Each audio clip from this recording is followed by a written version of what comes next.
Yes, Maribel Gonzalez with Reforma, Mexican newspaper.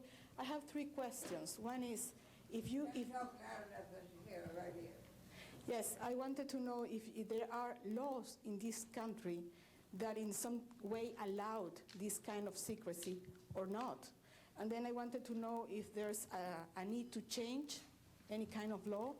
And the next one I wanted to ask you, if you may, is who is profiting from this secrecy that maintains in secret the solution to the energy crisis? I mean... Well, yeah, let me get to those, okay, quickly, because we are short on time. First of all, I think initially there was an appropriate national security apparatus in place in the 40s during the Truman and also Eisenhower years. By the late Eisenhower years, we have a testimony from Brigadier General Stephen Lubkin, still a practicing attorney, that by the late Eisenhower years that he had lost control of these projects primarily because of the compartmentalization into the military-industrial complex.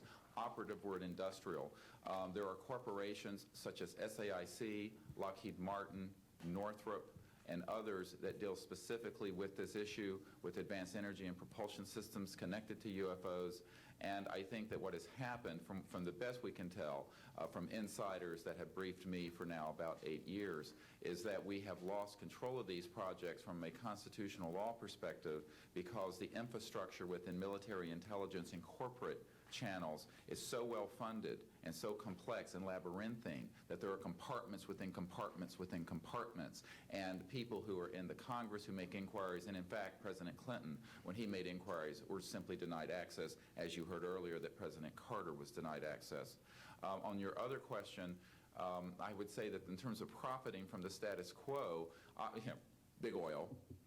There are certain geopolitical and financial infrastructures that would not welcome a definitive replacement to the fossil fuels. I will tell you, and we can prove this with other scientists who are ready to come forward, that we already have a complete replacement for any fossil fuels or ionizing nuclear power plants. We don't need them. We haven't needed them. Probably have not needed them since the time I was born. Now, of course, this is a major issue. You're talking a multi-trillion-dollar global infrastructure change. And so this does hit the alarm bells at the National Security Council economics area. However, what is more serious to the national security? Keeping the status quo or letting ourselves go into a global ecosystem collapse and running out of fossil fuels and having massive rolling blackouts, not just in California, but globally. We have got to do something about this, and soon, and that's why we are advocating open hearings in the Congress. Other media, please. Yes, sir.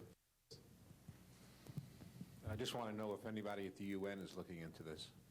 I personally met with Boutros Ghali's wife, Aliyah Ghali, who said that her husband was quite concerned about this. This was in the 1990s. Since then, we know that there have been other people at the UN who've made inquiries.